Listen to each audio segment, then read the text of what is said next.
Thanks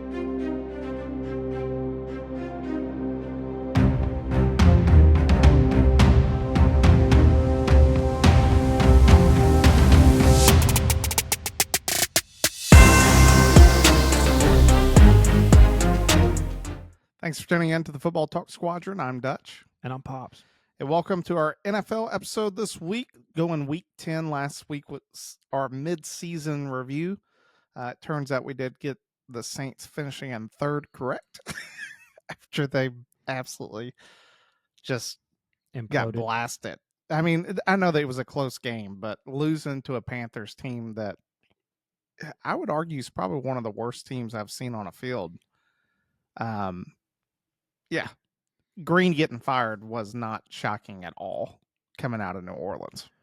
Yeah, I mean, it was only a time that Dennis Allen was on his way out. I mean, everybody was, they thought he had turned it around at the beginning of the season, and then it's just like, what happened? Like, how do you go from scoring 50 points a game to being a dumpster fire? And it shouldn't all fall on Derek Carr. And, and no, he got hurt. Taysom Hill got hurt. Now Chris Olave's out. But even now that Derek Carr was back, like, they still did not look like a good football team. And it's just like, how do you implode, that quickly? And we're not even halfway, or now we are just halfway through the season.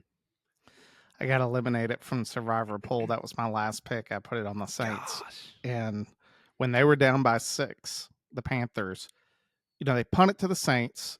And first down, like, Kamara goes for like 13 yards, but it's called back for a penalty. So now it's 1st and 20. Mm-hmm. The exact same offensive lineman on the next play gets another penalty for 10 yards holding. It's 1st and 30. They take like a 5-yard out to a tight end that Carr hits around his feet. Then they get like a run that gets nowhere. And then they hit an actual like 26-yard pass, but then they punt. Luckily, Panthers can't do anything with it. Punt it right back. And they do the same thing. It was like the same offensive lineman got a 15-yard like cane to the face. And you watch that game, and when they lost, the play that defined it for me is I was at the Bills game this past week, which was awesome. I can go into that one when we get to the Bills. Big Bills fan now. That was an awesome place. But get some game's wings over at the Bills, huh? Did you get some chicken wings? Oh my goodness. Yeah, I can go into it here in a second. We're sitting there, Bills game's over, so I throw up the Saints game. Saints got the ball, they're trying to drive down to get in field goal range to win. 4th and 4. I look to the buddy that I went with to the game and I go, are you ready to watch the absolute dumbest play call that you've ever seen? And sure enough, he just yeets it 40 yards down the field to the sideline. In the double coverage, and it gets broken up, and it was just like, you need it 4 yards. Like, I would have expected that on like 4th and 20. Mm-hmm. That's not what you need it 4 yards, and that was the best play that you could come up with. That summed it up to me. It's the second time Allen's been now fired with Derek Carr at the helm. Yeah, with the Raiders. I saw a stat off of NFL memes that was pretty funny. It was talking about quarterbacks who has the most losses after certain year points. Yeah, did you see that one? Yeah, dude.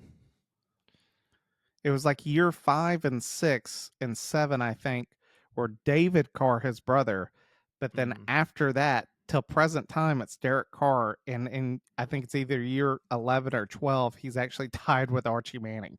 Yeah. Which Archie was just funny enough, was on the Aints. They were a terrible team. They're right back to it. And the Saints are in trouble because their salary cap next year is awful.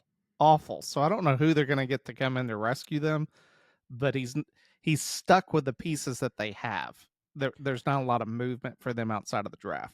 Yeah, and I think that's going to be the sad part of Spencer Rattler's career, because I do assume that they'll eventually move on from Carr. I know you can't due to money, the can we get the return of investment on this guy?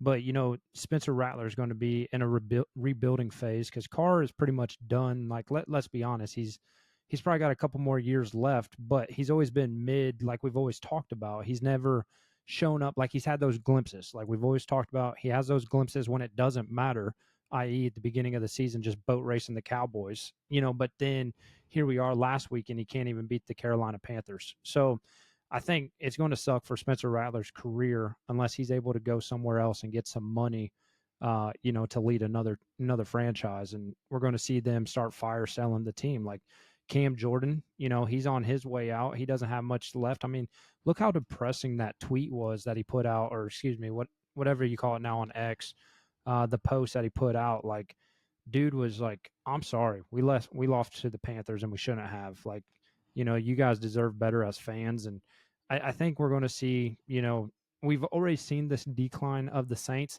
and I think it's only going to continue to get worse, and they're just going to have to build it from the ground up. And it sucks too because you also got a guy like Chris Olave.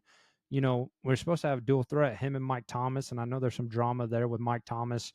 But Chris Olave also, I believe, is getting wasted. Kamara, I love his loyalty. He signed the extension, but let's be honest, like now you're not going to get anything. Like your best years were with Drew Brees. Now you're just going to sit there for the rest of your career and just pretty much make it your own stat pad for your Hall of Fame case. Like that's all that I see, for the Saints moving forward. Because the Buccaneers with Baker, the next 3 more seasons after this year with Kirk potentially with Atlanta Falcons, like the Saints are not going to win the division in the next 5 years.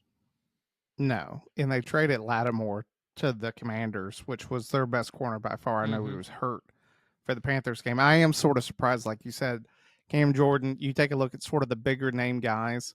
I think Olave's probably stuck there just because rookie contract.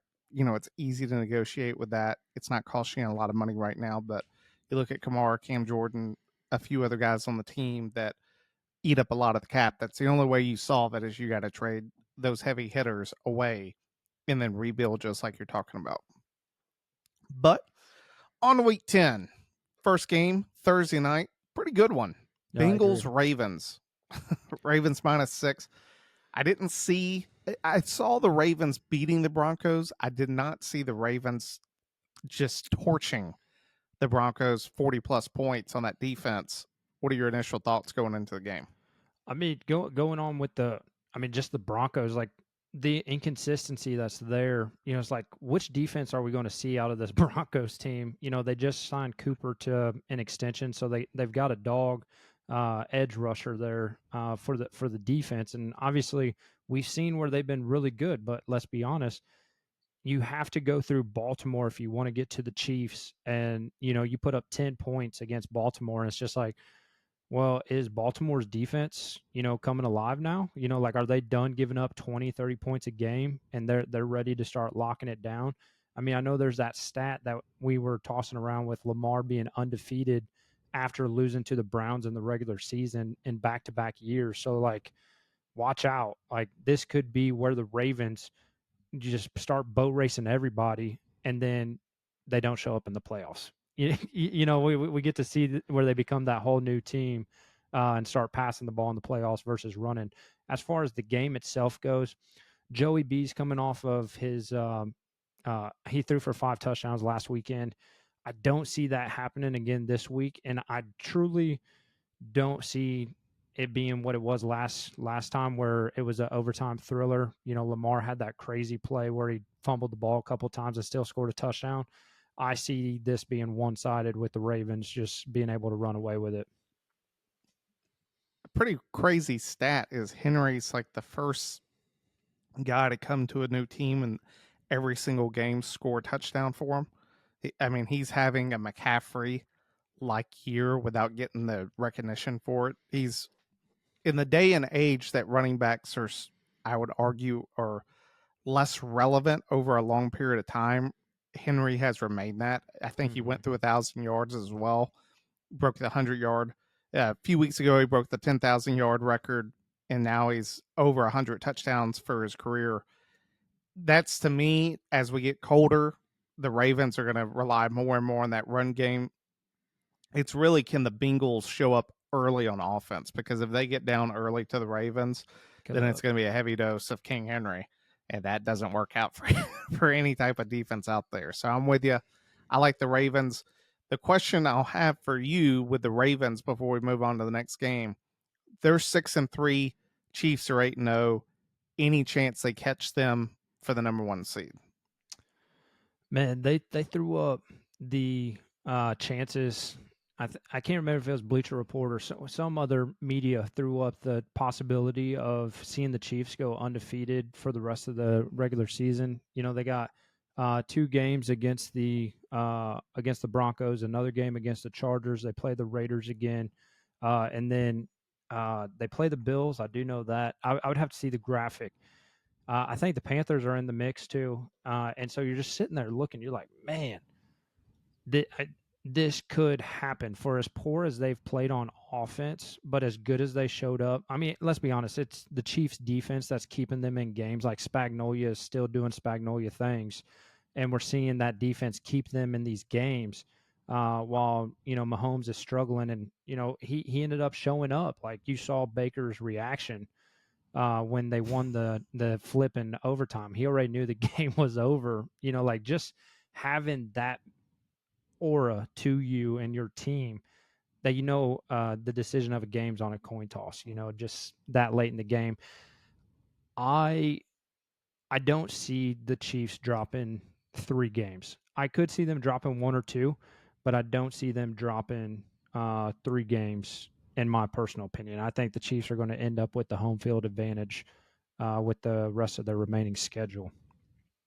Yeah, the And Chiefs this week play Denver, then go to Buffalo, go to Carolina, get Vegas at home, the Chargers at home, go to the Browns, Texans at home, at Pittsburgh, and then at Denver to end the season. I sit back, the Buffalo game's going to be difficult. However, I will tell you after watching Buffalo, and I'll echo this when we get to the Buffalo game, the Bills' run defense is trash. yeah, Bad. It like Miami stayed in the game because of how effective they were at running the football. That's the worst thing that you can have against the Chiefs because it opens up the passing game. When you're able to run for huge gains like they are, now I get they're playing with an older Kareem Hunt. He still looks great. He won the game for him there at the end, but yep. I'm with you. I don't see the Ravens. I don't see anyone catching up to the Chiefs to knock them off the And throne of having the number 1 seed. And the last piece that I got to tack on, just looking at the Ravens' remaining schedule, they still got to go to Pittsburgh. So, regardless, that divisional game is going to be tough. I mean, the Steelers are still right there at the top of the division as well. They got to go. They play the Eagles. When the Eagles pieces are put together, they are a really good team. And but also they almost lost by one. It was a one possession game against the Jaguars. So there's so many inconsistencies with the Eagles. You don't want to count them out because of the talent that they have. They're just not being coached well enough. So who knows? That could be a potential upset. And then they got to play the Steelers twice, and then they've also if the And they have a Texans, head-to-head loss to the Chiefs. yeah, There's a lot of factors working. I just don't see anyone outside of the Ravens correct, challenging the Chiefs for the number 1 seed. yeah, based on today, I, no, yeah. Well, we go from a great game Thursday night to giving Europe our worst game of the week, Giants Panthers, which I'm just like, what's funny is the stadium will be sold out, which because it's in London, it would not be in the U.S. I because think it's an Germany. absolute. It's in Oh, it's in Germany, right? Yeah, it's the Yeah, Munich Munich. game. Yeah, well, it'll be sold out, and there will be tons of fans there. But if it was at Carolina, no one would be there. I honestly don't even know where to go in this game. The Giants are -6, and Mhm. I don't like that line at all. I like the Panthers more than I do the Giants in the game, just because the Panthers. A few weeks or probably a month or two ago, when the Giants played the Cowboys and Neighbors had that amazing game, I Yep. would have told you hands down Giants are going to walk this game. You look at the past like 4 weeks, and it's bad. I don't know. Did you see that stat about Daniel Jones's touchdowns in Yeah. between? The Yeah, Chiefs have won 2 Super Bowls since his last 2 touchdown passes. that's awful. Terrible. Awful. Like you look at some of those stats and you just go, this is why you're 2-7, which there's Mhm. a ton of bad football teams. There's a ton of teams sitting right now at 2-7. You give, what do you think about the line? You like Giants in the game overall, or how do you feel? I mean, my prediction would be to put Malik Neighbors back into the lineup after having a couple of weeks of just being absolutely cold. But man, it's so unpredictable. You know, the Panthers were able to get a win this past week. Like, is that going to be their motivating factor going into going over season again? It's like, well, who's going to show up first? You know, uh, I mean the Giants barely lost to the Commanders. You know, it was a one possession game. So, dude, it's one of those things. Anything can happen. Danny Dimes obviously is uh, not the. He's just not the guy. You know, and so you don't know what you're going to get out of him on any given Sunday. The good news is like he's still throwing the ball to Malik Neighbors. I would take them. I just don't see them. I would not. I would take the Panthers for the points. Yeah, and to the Giants, real quick, we were talking about this watching the Bills game, me and my buddy. It, for them, now they're stuck. Like, Mm-hmm. I think the only way for the Giants to find success in the future is you can't draft a quarterback. You just have to live with Danny Dimes, and you have to build up the rest of the team. Got to go find their offensive lineman draft picks haven't worked out. Evan Neal was a big, zero. He's not even playing right now. Defensive line, they've done well with Thibodeau, Dexter Lawrence, getting Brian Burns from Carolina. Those guys, when healthy, look really dominant. They really need someone else outside of Neighbors at the position of receiver. And Mm-hmm. being 2-7, I think a lot of people will be like, oh, they're going to be probably top of the draft. They're the Giants. They haven't played well. I think they're like slotted for the number 7 pick. So could there be a quarterback there? Yes. I don't see anyone in this draft that I'm like, that's the guy that you want to go get. In fact, I think that this is a first round that I'd be like, I'd stay away. Yeah. Yeah. You're, and it's not from the sense of I don't think any of those guys are going to work out. It's more just I think there's a lot better position players out there that could make your team better. Both of these franchises are sort of in the same spot. Bryce Young, he made some great throws. One of them was a pick that he dropped right into Legette's hands, and Legette literally, like, Yeah. as It he's just bringing it and down, it just got ripped out. Yeah. handed it to him. Mm-hmm. So both teams need help, but I just wanted to throw that tad bit in for Giants fans that sitting back, I get Daniel Jones is not the right guy, but acting like just bringing another quarterback in is going to solve it. It's not going to solve the So problems. my thing here, if I had that high of a draft pick, you know who I realistically would probably make my number one pick right now would be Ashton Genty. You know, like I know it's that high. I know it's very high to take that type of position. But I mean Daniel Jones is able to get the ball out. You know, like a position player on the line, you know, to help out, like or somebody from the line, you don't necessarily need it, you know. Uh I would agree with that if it was the Cowboys. Like the yeah. Cowboys have a good offensive line, but Mm-hmm. I'm a big believer that get the trend. The reason the Giants have stayed competitive in games is because of that defensive line. If Mm-hmm. they had a better offensive line, you can plug and play running back. But the idea that Genty's going to come in and run behind a trash offensive line, I just sit back. I feel bad for Genty throwing him in that position. At least Dallas has a halfway decent offensive line, and it's just one of those ones that it's tough. I do agree that taking a running back higher in the first round, I personally like because the guy's going to touch the ball theoretically a quarter to half of the time. Yeah. After the snap, he's getting it because you got to run the football. But it's hard to invest so much of a future when there's other holes that you're just like, a starting guard would be fantastic or another tackle. You know the only Those are difference. You know the only difference between Danny Dimes and Deshaun Watson. Danny Dimes is actually a nice guy. oh my goodness. That and it was a $200 million guaranteed. Yeah. Uh well, sorry to do this to you. Patriots, Bears. Yeah. You didn't. It wasn't on the podcast last week, and Maul may be a little mad at me for saying this, but when you logged off, Maul was like, I probably should have said it because Pops was saying that this may be the start of the downfall of the Vikings. He goes, I sort of feel like it's going to be the start of the downfall for the For the Bears. Bears. Yeah. And we were taking a look at their schedule, me and Maul, because one of the guys on Barstool, Big Cat, he's a big Bears fan. Mm-hmm. He was talking about, hey, for them to make the playoffs really over the next 5 games, they need to win 4 at a minimum to be At competitive. least They've now lost 2 in a row against really, teams I they get should the have beat. Commanders. Yeah. Yeah, teams they should have beat with that defense. We've had a lot of texts, our group. You sit back and you look at the quarterbacks who have come out in the draft. Jaden Daniels is the clear number 1 guy, and I don't think anyone can argue against that. Between Bo Nix and Drake May, I'd probably give it to Nix just because of the playing time and more film, but it's tough because I sit back and I look at both of them and I go, I see the potential in Drake May. He does throw it pretty well. And then I sit back and look at Caleb Williams, and I'm probably putting him beneath all 3 of those guys. And we talked about it. It's the inability for him to get rid of the football. And I can tell you're itching at the bit to get going.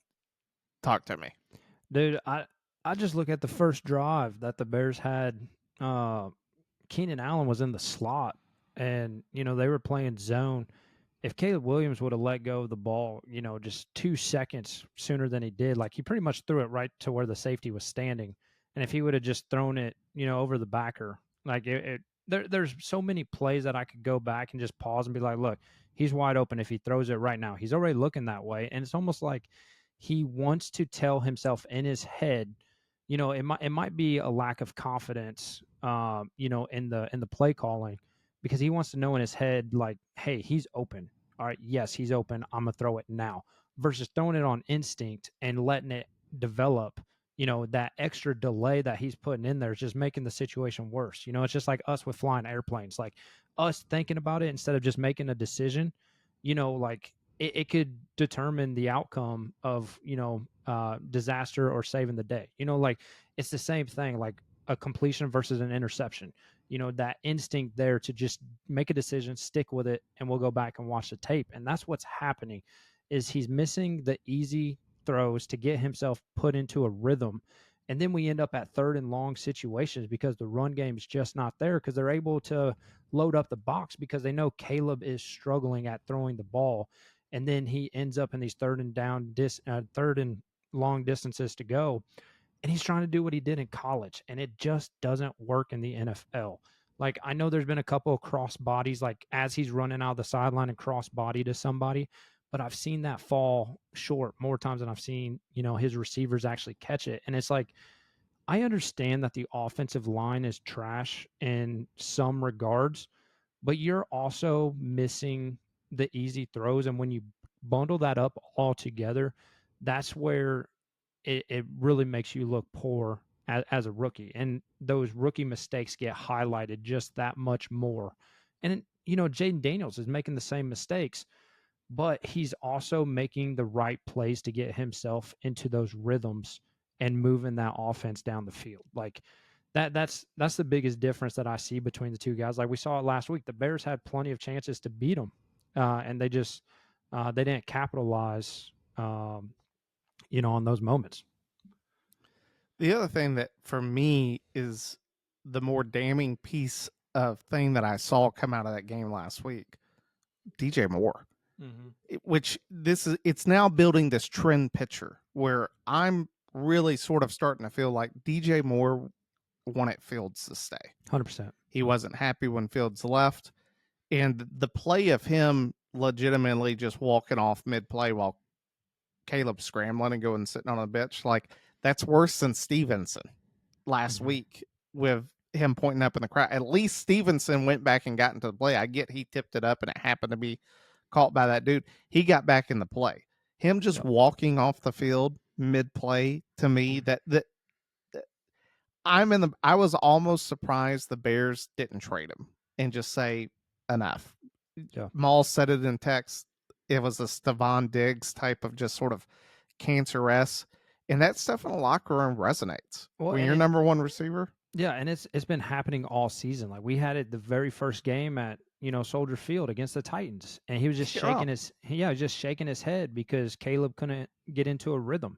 It's like, copy. I got that you came off of a career year last year with Justin Fields, But let's go back to your Carolina days. Who was your quarterbacks out there?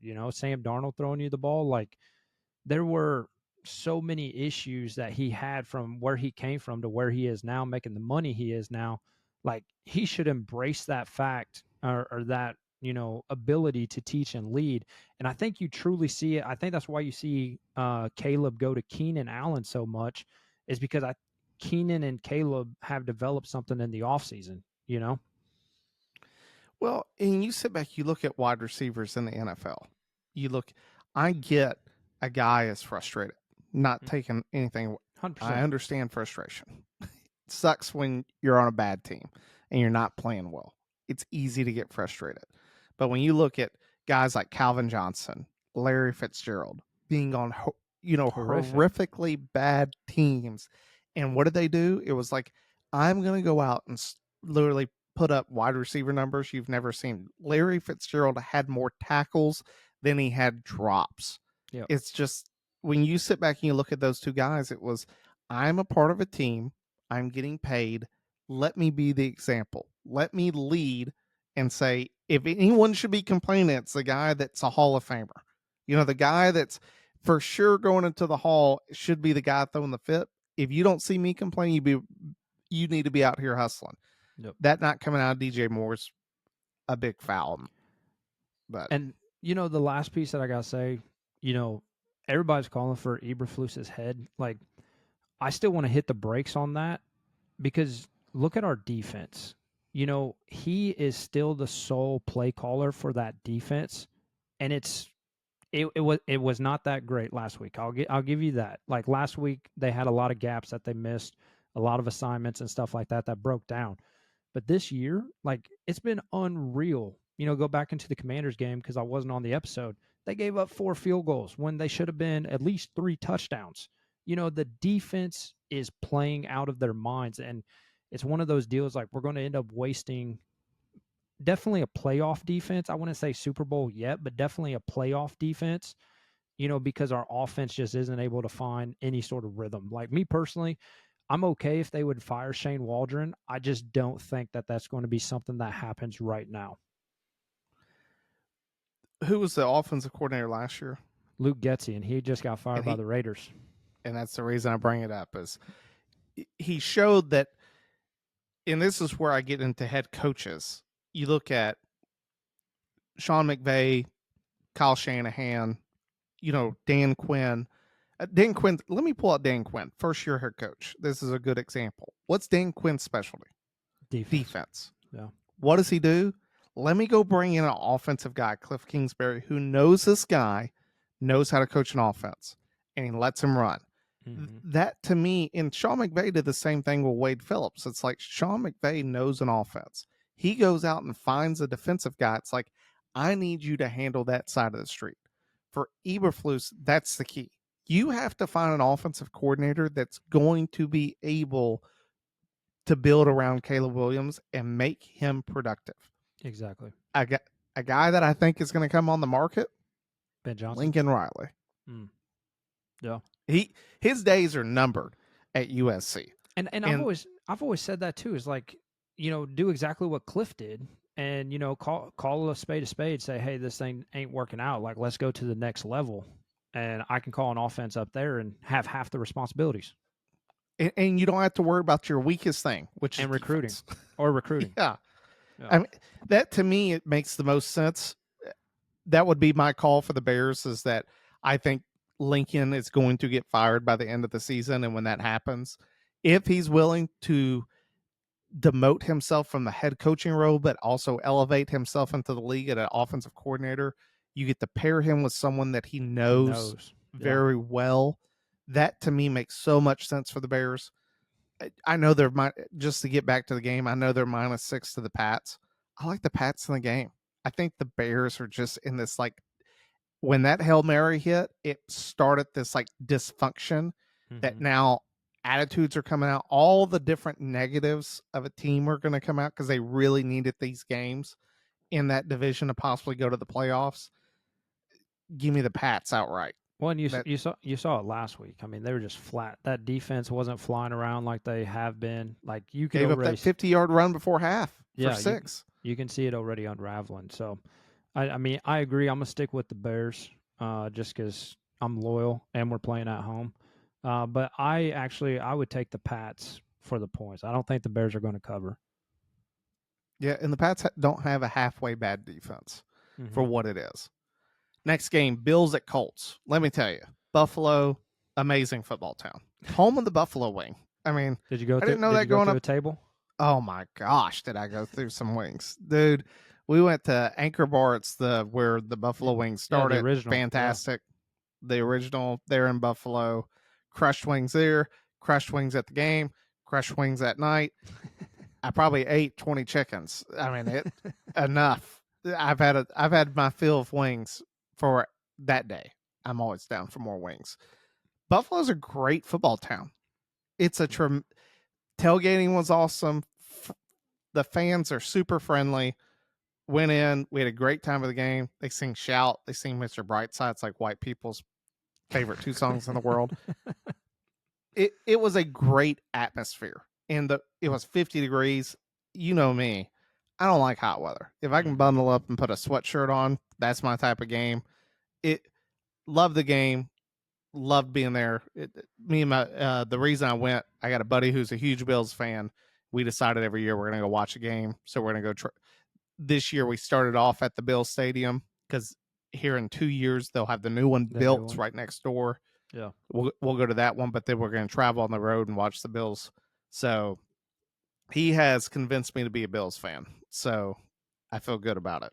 But Bills Colts, you got them coming off a huge win against Miami, and then the Colts, which you have to imagine that Anthony Richardson was probably happy with the result because Flacco didn't look great. I get that they went against a very good Vikings team. I know the Vikings just lost too. And I think there was like some disappointment in the Colts performance, but I also Mm-hmm. sit back and I'm like, 2 weeks ago, we were calling the Vikings one of the best teams in the NFL. They lost on a last second field goal to the Lions, Yep. who right now are curb stomping everybody in the NFC, period. And then last week against a very good LA Rams team that had Cooper Kupp, had Puka Nakua, defense is starting to come alive. We saw that against Seattle with the Rams. This to me is, can the Colts run the football against the Bills? My answer to that question is going to be yes. I still like the Bills outright just because the Colts aren't a complete team on the defensive side of the ball. But Buffalo -4, that's about where I would honestly see it. I don't see them. It's going to be a close game, a field goal type of game for the Bills. You disagree, or where you at with them? My only question is they've got Amari Cooper and Keon Coleman on the IR, or not IR, but on the injury report right now. So that's the only piece of the puzzle is like, are these guys playing injured, or are they going to be able, just a little small tweak? How are they going to do in the game? I do agree. I think, just like you said with AR, like, ha ha ha, Joe Flacco had a terrible game. It's like, well, look at the team they played, like that defensive line, like Todd Bowles, regardless of what happened with him in Miami, the guy still, or Not sorry, Todd Brian, Bowles. Brian Flores. Sorry, Yep. not trying to be a racist. Brian Flores, like he still can call a defense, like regardless, and that's all that he gets paid to do, So I personally, don't hold that against Flacco in that regard. For the game itself, dude, it's going to be tough. Playing in the Loud House, like you said, if they're able to get JT up and running, I could see this being with a field goal game. But I do give the Bills the edge. Yeah, it's tough to argue about what Minnesota's done on that defense, and it gives a little bit of leeway to Flacco. The next game, a game that we'll see if the undefeated can remain undefeated against a nemesis that they've really had trouble stopping. Broncos Chiefs. I don't care how, even under Russell Wilson, when the Broncos could not have looked worse, They still they played would good. beat the Chiefs. Yeah. Yeah. In Arrowhead. Like, Mm-hmm. the Broncos have the Chiefs number in these games. Kansas City's -8. I don't like that line at all. I think a lot of that is going to the Ravens beating the Broncos. I like the Broncos to cover the spread. It's hard for me to pick against the Chiefs, especially now that D Hop's looking like the D Hop we thought he was. That in the double coverage catch was huge. I like what Kansas City has. You know, the offense is starting to come together, which is the worst thing imaginable for any fan. And I do want to say it. It wasn't going to change the outcome of the game, but can we please throw a flag on Jawan Taylor for jumping off sides at the Please. snap? Yeah. Goodness sakes. Like, it's every game.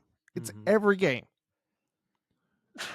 Sorry, I'm getting and at least congested thinking about it. And at least last year, like, he was the most penalized player. This year, they're just letting it fly.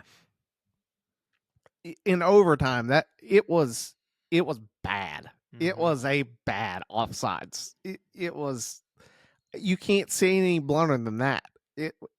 Now the Bucks screwed the game at the end. They called that timeout when they didn't need to, and I really think that them calling that timeout and not letting the game run down is why they didn't go for two, because they didn't want to put Mahomes into this like go win it mode if they had needed it. If any team has learned anything, it is that if you are given the opportunity to win the game at the end and not give Mahomes a chance, it's better to do that than go down to a coin toss. Because if it goes to Mahomes, he's going to win the game. You saw it on Mayfield's face. Like, he threw his head back like, well, we just lost. I'm not going to see the football. And sure enough, they took it right down the field. Like, there was no stopping them for as good as that Bucks team's played all the night. So my only message to every team from here on out, if you have a kill shot against the Chiefs, you better take it. You got to take it. So, next game up, Falcons Saints. Atlanta's minus 3.5, which I don't understand. You feel like it would be minus 8 like the Chiefs are getting. You give the Saints any chance of a possible, redemption after losing 7 straight games. Oh, absolutely not. Just all the turmoil that's going on in the building right now, and to play a Falcons team that's really starting to get rolling. Like, no. Yeah, and to me, this game means too much to the Falcons. They need this game for divisional, leads to be able to maintain, to win the division. They're still competing with the Bucks. The Bucks, even without Evans and Godwin, played one heck of a game. Yeah. The wide receivers were showing out. Backups were. Otten, the tight end, I didn't know this. He leads the NFL in before last week's game. The previous 2 weeks, he led the NFL in receptions for those 2 weeks combined. The Bucks are going to show up to play, so it's between them and the Falcons. But you got to be able to put away the Saints and the Panthers, and they got the Saints this week. Yeah, I like the Falcons by more than 3.5. Yeah, I was expecting this game to be, Maul's pick of the week for, the most point spread. But the fact that it's only 4 points is pretty alarming. Yeah. Next game up, we just finished talking about Baker. The Niners go to Tampa Bay right now. San Francisco's minus 5.5. The Niners, this could be possibly, I think they're talking about McCaffrey coming back. I haven't heard any official thing of when he is due back. The Niners are in a position at 4-4 that for them, and I get the Bucks are 4-5. This is yet again more important to the Niners than it is the Bucks. The Bucks can still win divisional games to get in. The Niners are in this position. You're competing against now the Rams, who are starting to gain ground. I sit back. I like the Niners in the game. It's just one of those ones that give me Kyle Shanahan and that offense. The Bucks defense has some holes. They played very well against the Chiefs, but at the same time, I've also seen a Buccaneers team get destroyed by the Broncos. So I don't know which one to pick. What about you? They've got Christian McCaffrey on the IR return list. So the fact that he is able to come out this week, it's going to be interesting to see what kind of role that he's going to have to come back or not. Dude, I still can't count Baker out. Like, that's the thing, is like, I believe that this offense of the Buccaneers is really what's keeping them in ball games. I mean, looking at the scores across the board, outside of the Broncos games, I mean they're putting up almost 30 points a game. They put up a 50 spot against the Saints. Like Baker Mayfield has found his groove and his element, and I just can't count him out just because he's a competitor. Now, Trump did win, so Nick Bosa might just be playing out of his mind, and sacking the living crap out of Baker. But if I was to go right now, being at home, dude, give me the Bucks. All right. The only problem with your Nick Bosa things, I've never seen Bosa actually go off. Yeah, Just and I've never seen him be that guy that just transforms a game, which is nuts because going back to the Chiefs, that's what I see out of Chris Jones. Like Chris Jones will just take over a game. Where it's like Mhm. they'll double team him and he blows right past the garden center like it wasn't anything. That's what they need out of Bosa for them to really start to climb back into the race, not just divisional, but into the NFC race. They need some help. Uh, Next NFC team going against an AFC team. I told Maul this last week, and now I'm starting to feel more confident in it. We were going mid-season.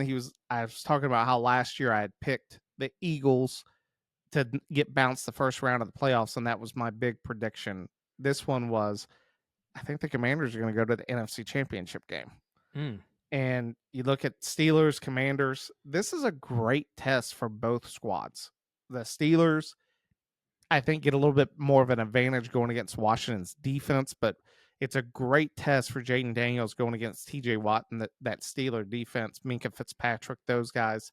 Can they find the success? Right now, Vegas says yes. Vegas has got Washington -3. What are your keys to the game? I mean, for me, it would have to be Pittsburgh secondary. Like you're saying, Fitzpatrick, Joey Porter Jr. Those guys out there locking up Scary Terry and some of the other guys. That's going to be the key. If you can take away Jaden Daniels' arm and make them beat you on the ground, I see that would be where the advantage comes from. Now, the Steelers' offense, I mean, they've got to be able to put it together. I mean, Russell throwing moon balls, hey, George Pickens can go up and get almost any ball, undoubtedly. And we'll see if they're able to bring in Mike Williams this soon. Like they just picked up Mike. So they've got the weapons on the offense. We'll see if they're able to utilize him and then also, allowing Najee and Jalen Warren to run some.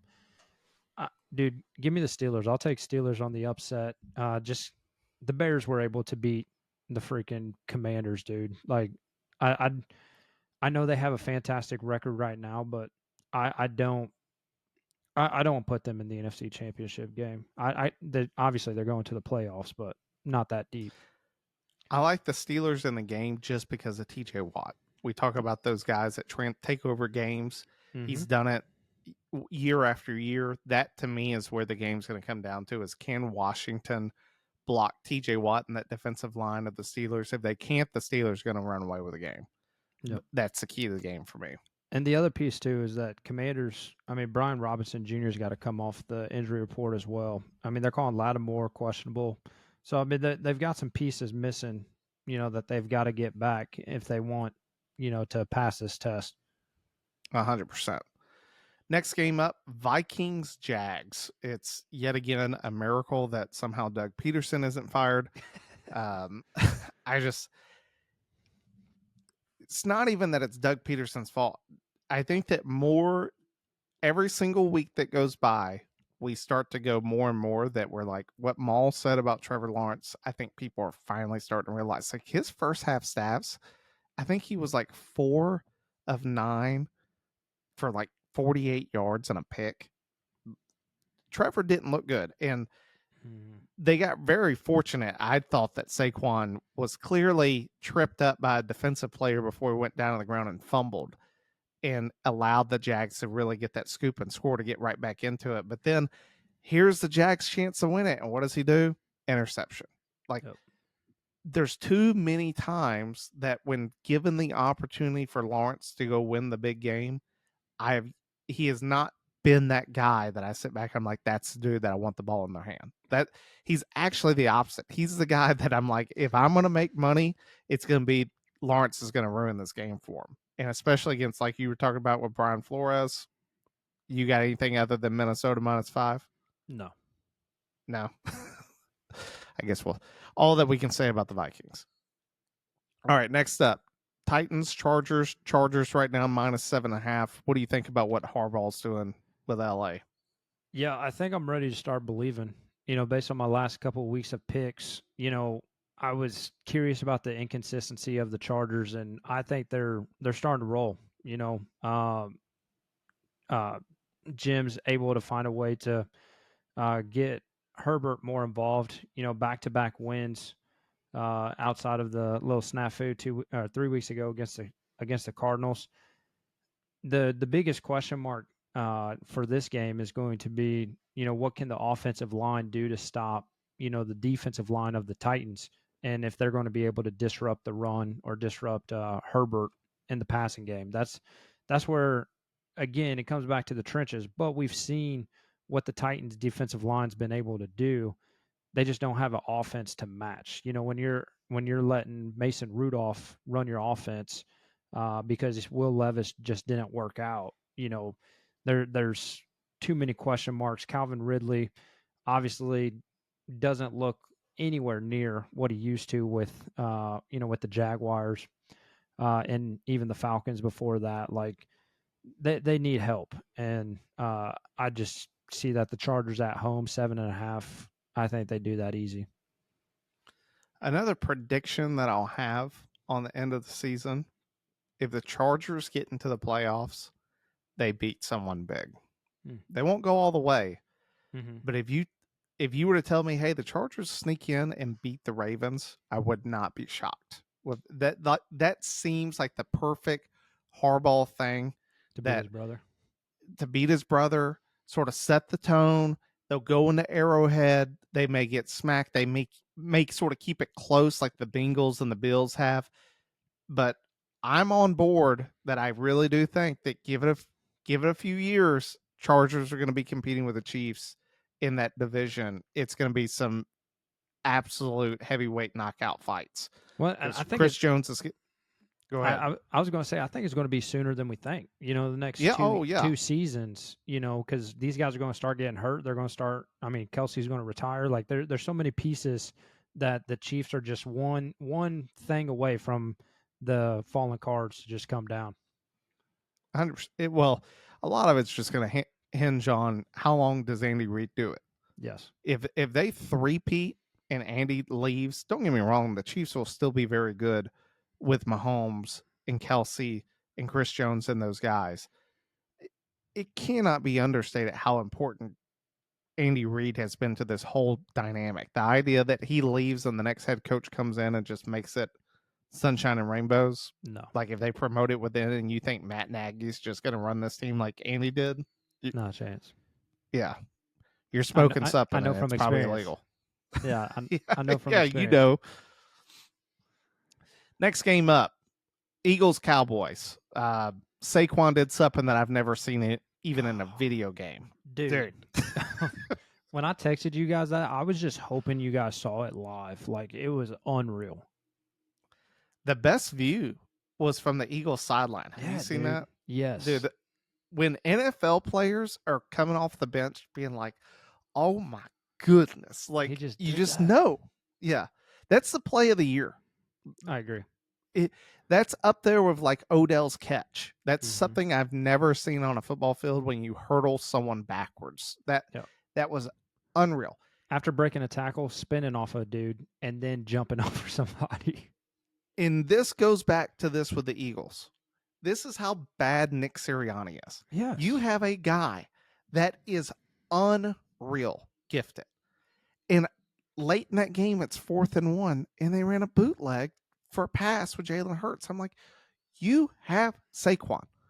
Give it to Saquon. Like, I love something that Saban was asked once. They asked Saban, they're like, 4th and 1, you got to have it. What do you do? What's your play call? And he goes, I remember my dad always used to say this. He goes, put it in your best player's hands. The best player is Saquon. Whole 100%. team may know that it may be going to Saquon. Give it to Saquon. You got to stop him. Yeah, gotta stop him. And that dude has made dudes look awful on the Giants when it was terrible teams. He won them games. You're on a great team with the Eagles. I sit back and look at this. Phillies -7. I hope they beat the Cowboys by 80. Oh, like I know a lot of people are sort of pulling for Cooper Rush that do well. I hope the Cowboys just get obliterated into next century for the rest of the season with Well, Dak being on. yeah, I mean, you sent it out yesterday within our group text. Like at the trade deadline, obviously you need more than a wide receiver, and you bring in Jonathan Mingo, who's had one catch for a yard the last like 3 weeks, and it's just like, oh yeah, Jerry, we're all in on this. It's just like my brother, like it's time. Either you've got dementia, or you've got something up there that's just inhibiting your ability to run this team well. You've got to give this up if you want to keep the brand alive. Like I don't think that it's ever going to get to a point where everybody just sells out on Jerry and goes to Texans or whatever it may be. I think the Cowboys are always going to have the brand, but it's just like you guys have to. Like I talk to any Cowboys fan, they just laugh it off about Jerry's incompetence, and it's just like you shouldn't. You shouldn't. Like if you care that much about the team, like you should know, or you should want more. Essentially, and this spread here, dude, I'm in the same boat. Like I don't know how it's not a two-score game. They don't have anybody leading the offense. Dak's hurt. CD's hurt. You brought in the oldest running backs in the NFL. They're not able to run the ball. Like they have nothing going for them right now. Uh, and Jerry needs to he needs to fire sell the team and just start over, in my opinion.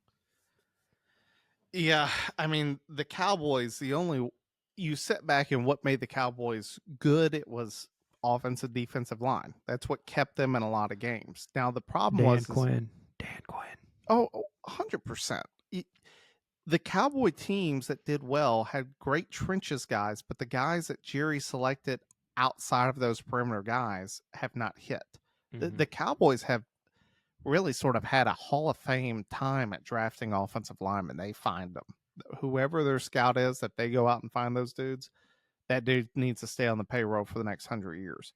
Yeah. But the idea that of all the running backs that you could went and signed, Zeke Elliott, who was benched, didn't even fly with the team for disciplinary reasons. I sit back and I just go, that was their guy. That was who you thought was going to make the team better, was bringing him back. A guy that 2 years before his contract was up was going to sit out, and then you went out and paid him more money, and he did nothing for you.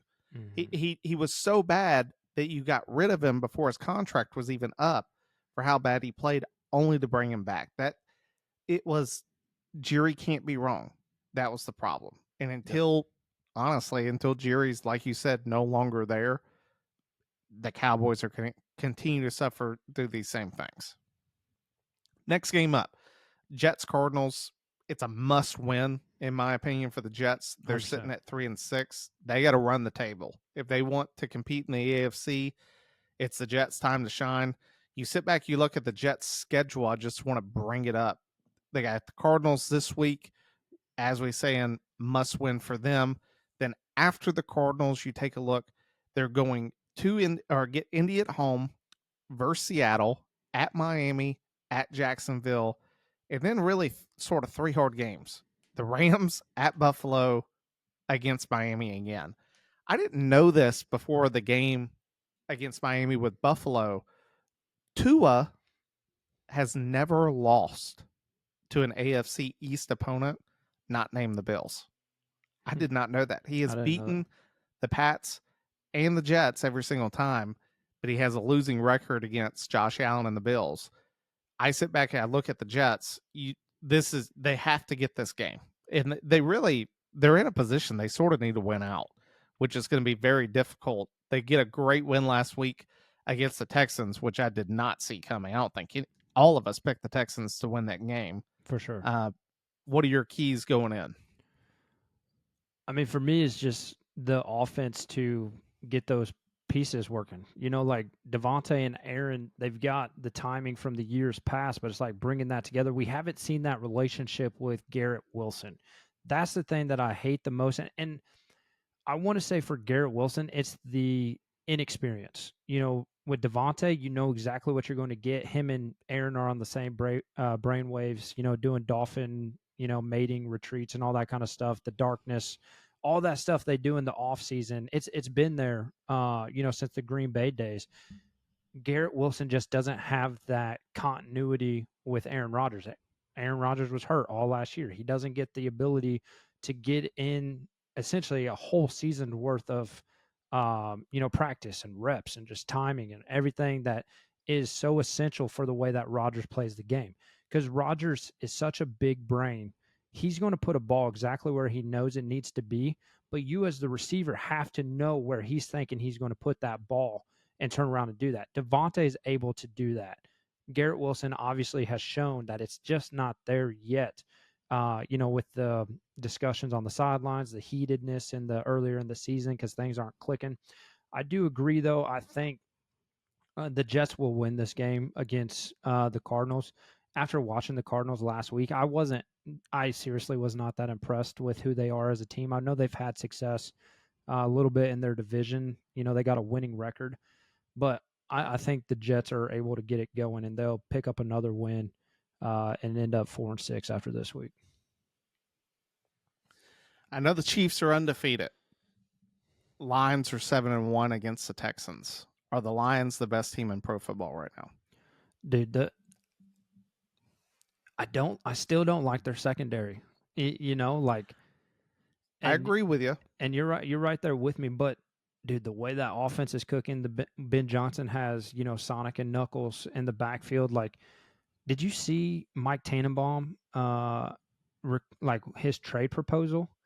Like you wanted to punch. That was the dumbest thing. Yeah, in the you world. wanted to punch the dude in the throat. He said you're going to give up Jahmyr Gibbs to get Myles Garrett. It's like, do you realize what they're doing on offense right now? Like, you got to have that 1-2 punch of two first choice, like two starters essentially. That's what they're doing, and they're just beating teams up. And then guess what? Once you stop that, Jared Goff is playing really good football right now. He's taking care of the ball. He's putting it where it needs to be. And he's got Amon-Ra, the sun god out there catching everything. Like, they're a really well-coached team. And, dude, I love the Lions. And personally, if the Bears go out, which it looks like they are, I'm going to be a Detroit Lions fan all the way through. I will never root for the Packers, never root for the Vikings. But give me the Lions, dude. I'm with you on that. I would love if I told my buddy watching the Bills game, like if I could craft a Super Bowl, it would be Bills Lions, just because you would go into the game knowing that some franchise is finally going to overcome either the Bills losing 4 Super Bowls in a row or just the Lions being one of the more prolific losing franchises of all time. Someone's walking away with a Super Bowl. Yep. For me, the key to the Lions is just staying healthy. Now, they go out, they get Zarius Smith from the Browns. He's played well, in the past. I know he hadn't had the season with the Browns that he's had in the past 2 years with other franchises. I still like the guy in the role, because one of the names that was getting thrown out, which I was like, if the Lions do that, I'll lose a lot of respect for Dan Campbell, which was going and trading for Chase Young. I watched that dude take more snaps off in that Saints-Panthers game than anyone else, and he's done that in his entire career. Yeah.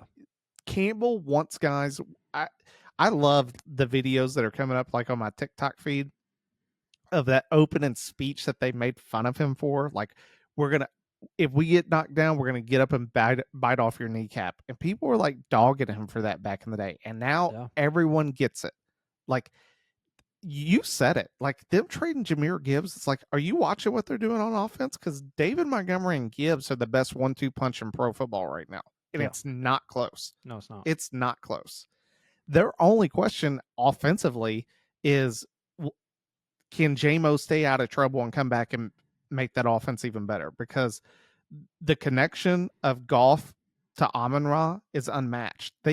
They haven't missed a connection. There's not been an incompletion thrown between those two guys since the beginning of September. Yeah. Like, that's unreal. It's unreal. I love the Lions in the game because the Texans, without Nico Collins, they're a completely It different ball shows. team. Yeah, now Oh, Stefan's it's gone bad. too. Yeah. Yeah, their offense, for as good as I thought that they were going into that Jets game, you could tell that that offense is completely lost without those guys running routes. That's how impactful they are. I think Stroud plays well, but it's just it's one of the. I feel like it's almost like Bryce Young, that when you don't have great receivers, so much of it is put back on you, and at some point the math doesn't add up, and that's where I'm at on the Texans right now. And For as good of a team that they are, sorry, go ahead. yeah, and even as good as, Joe Mixon is running, without those receivers out there on the edge, like you're able to load up the box. You're able to try to make them as one-dimensional as possible. And we know CJ can do it, but it's still, like you said, you're just putting an insane amount of workload on CJ that it's tough to answer the call for anybody. 100%. Monday night, Dolphins Rams. This to me, the Dolphins look good against the Bills. Tua's looking better. He was slinging it. They played well. They played well enough to win, honestly. Just didn't have it there at the end. Let me tell you, on my bucket, everyone in the stadium, when they lined up to take a 61-yard kick with Bass, was like, well, we're going overtime. No, and it was hilarious because we were sitting there during pre-games. He was doinking them off the uprights. Mm-hmm. Then he missed an extra point, and my buddy was like, you want to know what it's like to be a lifelong Bills fan? I can already tell you this game's going to come down to a kick. And so when it came down to a kick, everyone that we were sitting with was like, hey, making it. And when he put it through, that place went nuts. The Dolphins, they have a team if Tua can stay healthy. It's clear that Tua is the linchpin to that whole team. The bad news is they could not be going against a hotter playing defense right now than the Rams. Correct. Like, Jared Verse and those guys have turned up, which just I want to throw this back just as a point because it makes me so mad every time I think about it. The Falcons were trying to trade for a someone pass rush. Yep. And it was like you had 0 defensive players taken when your pick was up. You could have any defensive guy. You could have had Jared Verse sitting there in Atlanta rushing the passer, and instead you took a guy that is not playing right now. And this is not a shot at Penix. It has nothing to do with Penix. 100%. Has everything to do with that's not someone that was helping you win. The Rams get him, and he looks like the real deal. He's played the best of any defensive player this year. He'll probably be defensive rookie of the year. I hate it for Tua. The Rams are hot, and I like the Rams in the game. The Rams are -1. I like the Rams in the game.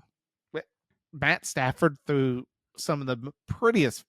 God bless. What Like the one just example, and I know everybody's like, oh, Mahomes is so great at passing, but I would say the original, like, artiste, like the true finesser of passing in our time is Matt Stafford. Like, he's been looking off guys for, since he's come into the league, and Collinsworth went crazy last week, I think, because they were the Sunday night game. And he was just sitting there watching or showing Stafford was just staring right at the defender and then throws, about 20 degrees that way for a perfect catch. And it's just like, or for a perfect pass. And it's just like, this guy's been doing it all along. And he did it in the Super Bowl against the exactly. Bengals. Yes, exactly. And you can never count out Stafford. As long as he's healthy, you cannot count that team out. I like the Rams. I agree. Like, the Rams are going to win the division. Yes.